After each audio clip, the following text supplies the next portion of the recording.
নবম শ্রেণীর বেশ কিছু বিষয় আলোচনা হয়েছে। আর ইতিমধ্যে ভিয়েনা সম্মেলন, মেটার্নিক পদ্ধতি, ভিয়েনা সম্মেলন এবং মেটার্নিক পদ্ধতি হয়েছে।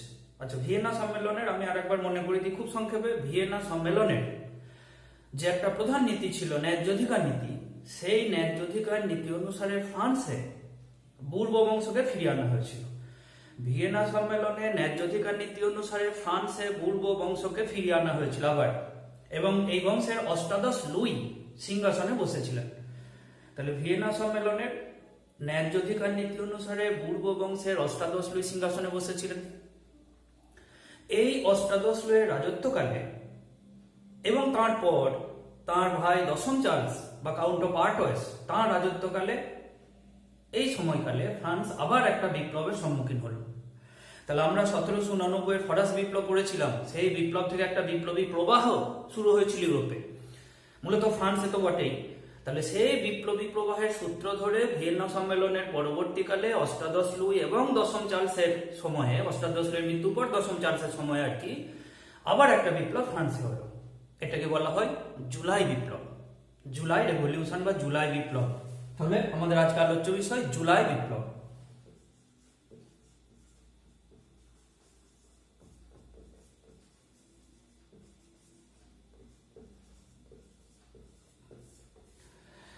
তাহলে ফ্রান্সের প্রথম ফরাসি বিপ্লবের পর একটা যে বিপ্লবী প্রবাহের সৃষ্টি হয়েছিল, ফ্রান্সের যে জাতীয়তাবাদী গণতান্ত্রিক আবহের সারা ইউরোপ জুড়েই সৃষ্টি হয়েছিল, তার সূত্র ধরে জাতীয়তাবাদী বা গণতান্ত্রিক শক্তির সঙ্গে রাজতন্ত্রের সংঘাত প্রকাশ্য রূপ নিল আবার একবার ফ্রান্সে 1830 সালে। দেখা যাক কেন এমন হলো। একবার একটা এত বড় বিপ্লব হলো, তারপরেও আবার ফ্রান্সে 1830 সালে আবার একটা বিপ্লবের সম্মুখীন হলো ফ্রান্স। কি কারণে?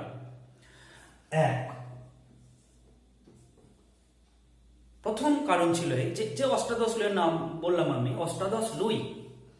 এই অষ্টাদশ লুই তাঁর শাসন ব্যবস্থায় কিন্তু মধ্যপন্থী নীতি অনুসরণ করেছিলেন, একটা মাঝামাঝি।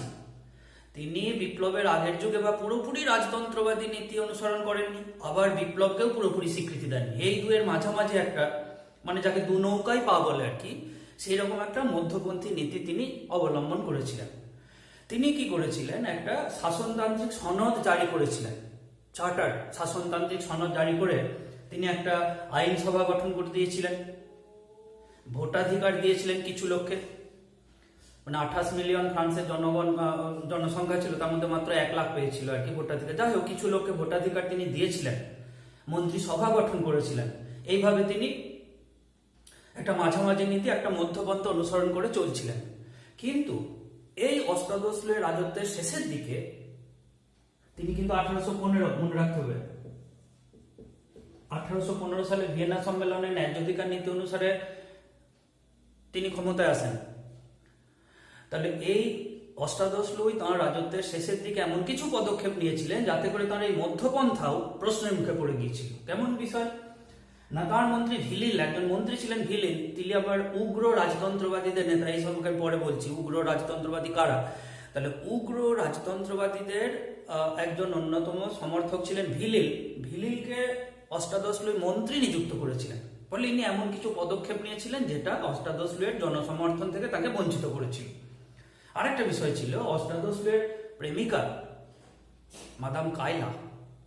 অষ্টাদশ লুইয়ের প্রেমিকা মাদাম কায়লা, তিনি ছিলেন উগ্র রাজতন্ত্রবাদীদের সমর্থক। তার চাপে পড়ে অষ্টাদশ লুইও তার মধ্যপন্থী থেকে সরে এসে অনেক কিছুই উগ্র রাজতন্ত্রবাদীদের পক্ষে নিয়েছিল। ফলে জনগণ দারুণ হতাশ হয়েছিল, অসন্তুষ্ট হয়েছিল। তাহলে যে অষ্টাদশ লুই সিংহাসনে ফিরে এলেন, যে অষ্টাদশ লুই একটা মধ্যপন্থা নীতি অবলম্বন করে বিপ্লবের অনেক নীতিকে স্বীকৃতি দিলেন, সেই অষ্টাদশ লুই তাঁর রাজত্বের শেষের দিকে এইভাবে ভিলিলের বা মাদাম কায়লার সংস্পর্শে এসে তিনি এমন কিছু নীতি নিলেন যা তাঁর প্রতি জনগণ অসন্তুষ্ট হল। তাহলে এটা মনে রাখতে হবে, অষ্টাদশ লুইয়ের একটা দায়িত্ব ছিল জুলাই বিপ্লবের পিছনে।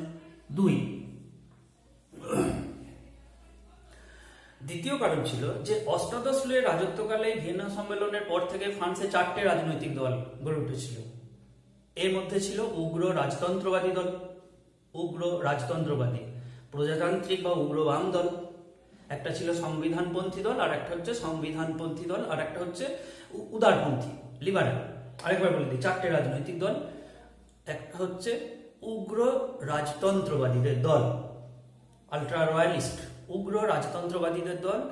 একটা দল বলা হয় সংবিধানপন্থী, যারা অষ্টাদশের ওই সংবিধানকে মেনে চলতেন। একটা দল ছিল উদারনৈতিক বা লিবারেল, আর একটা ছিল উগ্র বাম দল বা প্রজাতান্ত্রিক। এই যে রাজনৈতিক দল, এদের মধ্যে উগ্র রাজতন্ত্রবাদী যারা, তারা কিন্তু দারুণ উগ্র ছিল, এমনকি রাজার চেয়েও তারা উগ্র ছিল। এই উগ্র রাজতন্ত্রবাদীরা চাইতো যে ফরাসি বিপ্লবের পুরো সুফলটা নষ্ট করে দিতে, আবার সেই আগের যুগের এনসেন্ট রেজিমে ফিরিয়ে নিয়ে যেতে। এদের নেতা ছিলেন কাউন্ট দ্য আর্টয়েস। কাউন্ট দ্য আর্টয়েসের কথা আমরা পরে বলবো। কাউন্ট দ্য আর্টয়েস, এই কাউন্ট দ্য আর্টয়েস তিনি ছিলেন উগ্র রাজতন্ত্রবাদীদের নেতা, আলট্রা রয়্যালিস্ট।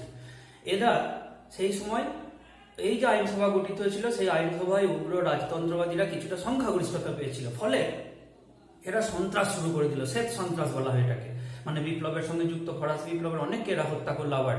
তাহলে এই শ্বেত সন্ত্রাস ফ্রান্সে একটা বিরাট খারাপ পরিস্থিতির সৃষ্টি করলো। আর ওইদিকে প্রজাতান্ত্রিক দল বা যারা লিবারেল, তারা নানা দাবি করেছিল, অষ্টাদশ লুই যেগুলো মেনে নিতে পারেনি। তাহলে একটা এই রাজনৈতিক দলের মধ্যে টানা পড়েন, উগ্র রাজতন্ত্রবাদীদের অনেকটাই ক্ষমতা লাভ একটা বিষয় ছিল জুলাই বিপ্লবের পিছনে। তৃতীয় কারণ ছিল জুলাই, এই যে বিপ্লব হলো, এর পিছনে এই যে কাউন্ট অফ আর্টয়েস বললাম, এরা ছেলে আর কি, ডিউক ডি বেরি। ডিউক ডি বেরি এই সময় নিহত হয়েছিলেন 1820 সালে। কাউন্ট অফ আর্টয়েসের পুত্র ডিউক ডি বেরি এই সময় নিহত হয়েছিলেন লভেল বলে একজন আততায়ীর হাতে। লভেল বলে একজন আততায়ীর হাতে ডিউক ডি বেরি নিহত হয়েছিলেন। এই কি হলো না, কাউন্ট দ্য আর্টয়েস এবং রাজতন্ত্রবাদীরা ভাবলো যে ডিউক ডি বেরির হত্যাকাণ্ডের দ্বারা আসলে এই রাজবংশটাকেই শেষ করে দিতে চাওয়া হচ্ছে। এরা ছিল পূর্ব রাজবংশেরই উগ্র রাজতন্ত্রবাদীরা। তাহলে এই উগ্র রাজতন্ত্রবাদীদের একজন নেতা কাউন্ট অফ আর্টয়েস, তাঁর পুত্র ডিউক ডি বেরি নিহত হলে পরিস্থিতি আরো খারাপ হলো। চতুর্থ কারণ ছিল যে এই সময় ফ্রান্সে একটা আবার পালাবদল ঘটলো। কি হলো, 1824-এ অষ্টাদশের মৃত্যু হলো। 1824-এ অষ্টাদশের তিনি বাত রোগে পঙ্গু হয়ে গিয়েছিলেন এবং 1824-এ তার মৃত্যু হলো। তার মৃত্যুর পর ওই যে বললাম কাউন্ট অফ আর্টয়েস, তিনি দশম চার্লস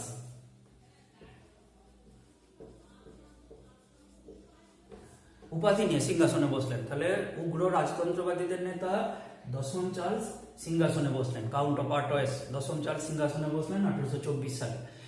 সুতরাং বোঝাই যাচ্ছে কি হবে। তাহলে উগ্র রাজতন্ত্রবাদীদের নেতা হিসাবে দশম চার্লস সিংহাসনে বসলেন 1824 সালে। ফলে ফ্রান্সে পুনরায় সেই প্রতিক্রিয়াশীল রাজতন্ত্রবাদী যুগে ফিরে যাওয়ার একটা প্রচেষ্টা শুরু হলো। ইনি বললেন যে আমার লক্ষ্য হলো ফরাসি সমাজের পুনর্গঠন করা। কিরকম না, তিনি বললেন যে আমি যাজক অভিজাতদের সব ক্ষমতা ফিরিয়ে দেব। যাজক অভিজাতদের ক্ষমতা ফিরিয়ে দেবেন দশম চার্লস, এবং দিলেনও কিছু।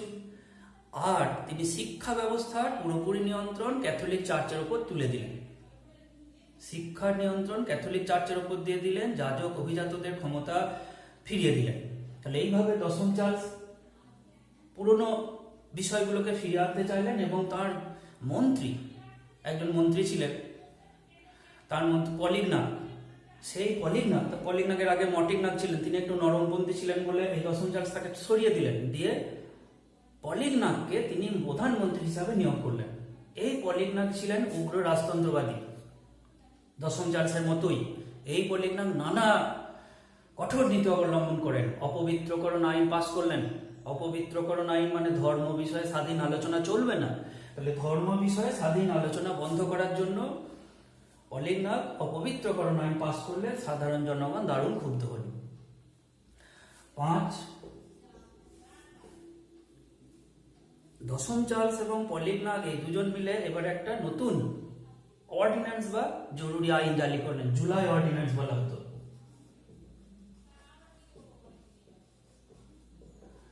জুলাই অর্ডিন্যান্স। তাহলে দশম চার্লস এবং তার মন্ত্রী পলিগনাক জুলাই অর্ডিন্যান্স জারি করলেন। কি করা হলো জুলাই অর্ডিন্যান্সের দ্বারা? নয়, আইনসভা ভেঙে দেওয়া হলো, ভোটাধিকার কেড়ে নেওয়া হলো, সংবাদপত্রের স্বাধীনতা হরণ করা হলো এবং নতুন নির্বাচনের দিন ঘোষণা করা হলো। তাহলে দশম চার্লস এবং পলিগনাথ তার মন্ত্রী জুলাই অর্ডিন্যান্স জারি করলেন। এই জুলাই অর্ডিন্যান্সের দ্বারা প্রতিক্রিয়াশীল শাসন চালু হলো। কি হলো না, আইনসভা ভেঙে দেওয়া হলো, সংবাদপত্রের স্বাধীনতা হরণ করা হলো, ভোটাধিকার সংকুচিত করা হলো, মানে আরো কমিয়ে দেওয়া হলো, এবং নতুন নির্বাচনের দিন ধার্য করা হলো। এর বিরুদ্ধে সমস্ত ফ্রান্সের জনগণ একত্রিত হলো, বিশেষত বুদ্ধিজীবী, ছাত্র, শ্রমিক এবং অন্যান্যরা। ওই যে সমস্ত দল ছিল, রাজনৈতিক দল, উগ্র রাজতন্ত্রবাদীরা বাদ দিয়ে তারা সমস্ত প্যারিসের রাস্তায় নেমে পড়ল এবং তারা ব্যারিকেড সৃষ্টি করলো, ব্যারিকেড, অবরোধ। দশম চার্লসের সেনাবাহিনীর ব্যারিকেড ভাঙতে ব্যর্থ হলো। তারিখটা ছিল 27, 28 আর 29 জুলাই। এই 3 দিন অবরোধ শুরু হলো, 27, 28, 29, এবং 3 দিনের অবরোধের ফলে দশম চার্লস বাধ্য হলেন সিংহাসন ত্যাগ করতে এবং তিনি স্কটল্যান্ডে পলায়ন করলেন। তাহলে এ পর্যন্ত যা হলো এটা আমরা জুলাই বিপ্লব বলি। কি হলো আমি সংক্ষেপে একবার, খুব সংক্ষেপে। তাহলে জুলাই বিপ্লব হচ্ছে ভিয়েনা সম্মেলনে ন্যায্যাধিকার নীতি অনুসারে অষ্টাদশ লুই ক্ষমতা পেয়েছিলেন। অষ্টাদশ লুই মধ্যপন্থী অনুসরণ করে কিছুদিন চলেছিলেন, কিন্তু শেষের দিকে তাঁর রাজত্বের তিনি তার নীতি থেকে বিচ্যুত হয়েছিলেন। সেটা আমি বললাম কি কারণে হয়েছিলেন, এবং তিনি বেশ কিছু প্রতিক্রিয়াশীল নীতি নিলে জনগণ অসন্তুষ্ট হলো। এছাড়া তার ভাই দশম চার্লস, কাউন্ট দ্য আর্টয়েস, তিনি পরে রাজা হয়েছিলেন, ফ্রান্সের সম্রাট হয়েছিলেন দশম চার্লস। তাঁর বেশ কিছু নীতিও জনগণকে ক্ষুব্ধ করেছিল। সবশেষে এটা বললাম যে জুলাই অর্ডিন্যান্স জারি করেছিল দশম চার্লসের মন্ত্রী পলিগনাথ এবং দশম চার্লস। এরা এইভাবে মন্ত্রিসভাকে, আইনসভাকে ভেঙে দিয়েছিল, সংবাদপত্রের স্বাধীনতা হরণ করায় জনগণ অসন্তুষ্ট হয়েছিল। 3 দিন 27, 28, 29 জুলাই তারা ব্যারিকেড সৃষ্টি করলো। এই ব্যারিকেড ভাঙতে ব্যর্থ হলো রাজকীয় বাহিনী এবং এই রাজবংশের পতন ঘটলো। তাহলে এবার দেখা যাক এই জুলাই বিপ্লব কতটা বিপ্লব ছিল। এটা কি বিপ্লব বলা যাবে জুলাই বিপ্লব? আচ্ছা, অর্থাৎ এটা তাৎপর্য। বিপ্লব বলতে আমরা কি জানি না, বিপ্লব হচ্ছে একটা আমূল পরিবর্তন, সমাজ, অর্থনীতি, রাজনীতি যাই বলে একটা আমূল পরিবর্তন বিপ্লবের দ্বারা হয়। কিন্তু 1830-এ যা হলো ফ্রান্সে, এই 1830-এ জুলাই বিপ্লবের দ্বারা ফ্রান্সে বিরাট পরিবর্তন কিন্তু একটা হয়নি। কি হলো না, রাজবংশের পরিবর্তন হলো। বুরবোদের পরিবর্তে অর্লিয়েন্স বংশের লুই